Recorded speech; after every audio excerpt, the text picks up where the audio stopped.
Talk a little bit though about the matchup that was made in Francis Ngannou's departure from the UFC.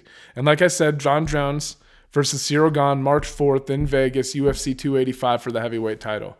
And it was interesting because I saw the odds that were released on this, and Jon is a slight underdog. And people must forget how frequently a guy in Francis Ngannou with not a strong wrestling background and bad knees, how frequently he was able to take Cyril Gane down. And then I want you to think about Jon Jones' wrestling and the fact that he took down Daniel Cormier. Like, come on. Come on. What are we doing here? Like, I understand that Gane is very technical on the feet. But if Jon, and the other thing, Jon will fight your fight. He will try to beat you at whatever you're good at. So I understand a little bit the kind of like, but in reality, I just feel like if he grabs Gane and gets Gane up against the cage, he's going to have the ability to mix things together, right? Because of his wrestling. And I really thought Jon was going to be like a minus 180 range favorite. Not even kidding. Jon is the fucking best to ever do it, man. And I know he's moving up a weight class. And this is what I was talking about. You lose the matchup with Ngannou against Jon and that big power puncher.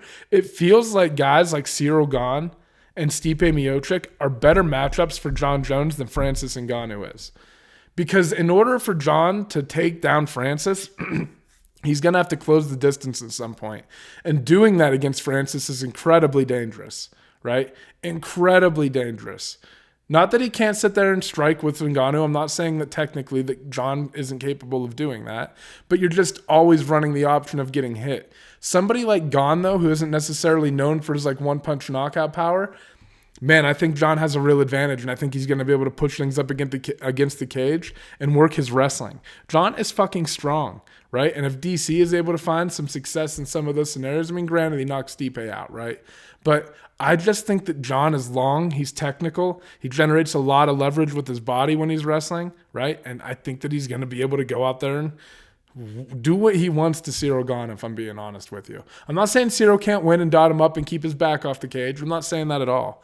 But if I'm just telling you gut instinct, I think the odds are fucking crazy. I can't believe Jon is an underdog in this fight, right? Insane to me. Based on that one aspect to me, the wrestling.